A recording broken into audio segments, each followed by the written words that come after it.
Hi, I'm Jeff Ludy, and this is Ask Jeff, a YouTube channel devoted to educate, empower, and encourage entrepreneurs. So I'm an entrepreneur myself, right? I've owned 7 businesses. I started my first one when I was 6 years old, and I've made a lot of mistakes. And I thought I'd kind of save you the heartaches that I've been through, and obviously we can all learn from each other. So have a seat. Let's talk for just a minute. Today I want to talk to you about something I learned when I owned a restaurant.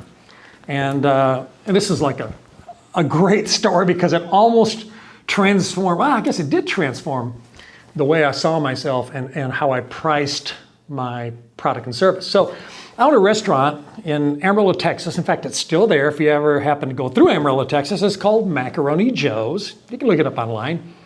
And my wife and I started this business from the ground up, and about 12 years into it, we sold the restaurant. And there's something that I learned from owning a restaurant. One of the things I learned from owning a restaurant is there's a saying that says, how can you make a small fortune in the restaurant business? By starting with a large one. And that's kind of what happened to me, except I didn't start with a large fortune. But I had this guy who came in and ate with me all the time, and he was a certified financial planner. And by the way, everyone should have, when you can afford it and you could get the right help, get somebody to help you with finances, right? But anyway, this guy came in all the time and he loved our restaurant. In fact, we'd see him sometimes 3 times a week at lunch. He was bringing in prospects. He was bringing in some of his clients. He loved the fact that we had a great atmosphere where you could have a good lunch, get good service, have a kind of a corner table where it wasn't too loud, where you could have a meeting, right? And one of the things he said to me after he'd been eating with us for a while, he said, Jeff, you're doing something really well, and I want to tell you about it. And I said, yeah, tell me, what am I doing well? He said, Jeff, I've learned through having a lot of business clients over the years that there's 2 people who are successful in business. He said, and here's what you need. You need to be the cheapest or be the best. Everything in the middle gets cloudy, muddy, and people are unsure. And I got to thinking, yeah, he's right. Let me give you an example. If you had a van load of high school girls coming back from a soccer game or a volleyball game, you wouldn't stop and eat at Macaroni Joe's. You'd stop and eat at CiCi's Pizza. Why? Because they can accommodate bigger groups. You don't need a reservation. The pizza's okay, and it's cheap. And CiCi's Pizza is very successful. On the other hand, if you had your district manager coming in from out of town or the CEO of your company, you wouldn't take him to CiCi's Pizza, would you? That wouldn't seem like the right or fitting place to take him or her to dinner. Instead, you would go to the best place in town, right? Houston Window Experts is kind of what we're doing here, right? We don't want to be the cheapest window company in town. We want to be the best window company in town. I never set out to be the biggest window company in town, even though now we're probably in the top 3.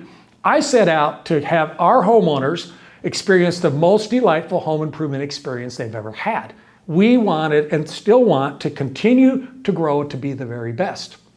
Now, there's a company in my area, maybe they're in your area, and it's called Window World. Well, the Window World is a great company for a different type of client. I deal with people who have more budget and they're looking for a better quality experience than what Window World offers. Nothing wrong with Window World. I like them. In fact, we probably send them a dozen or more people a week that call us and they say, here's my expectations, this is what I'm looking for. And we're like, oh, I've got a great place for you to go. Window World sells millions of windows. They have a lot of franchises. They do a really good job, and there's a place for that. So I want you to think about this.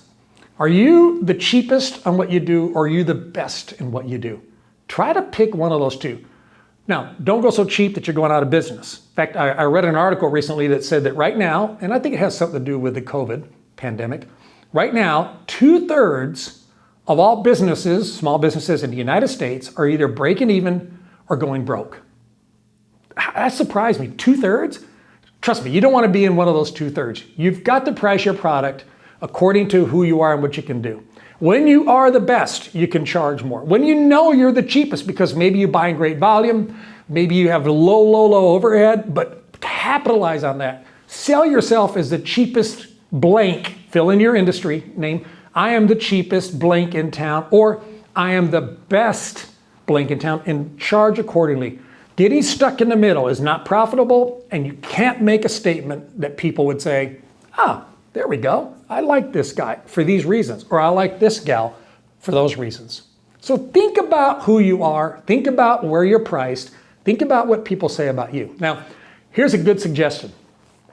Get a friend to walk through the mall, right? And to say to 10 people or 100 people, however many this person will do, hey, quick question for you. I'm an out-of-towner. Where's the best place to go eat dinner? Or where's the best place to find a CPA? Or where's the best blank in town? And see if you're mentioned 51 to 61 to 75% of the time. If you are, you know you're the best. Then ask the same question.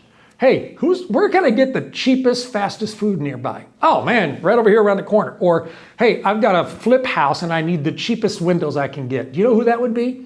And if you find out that your name is being mentioned a lot, hey, claim to be the cheapest deal in town. So neither one's wrong, neither one's right.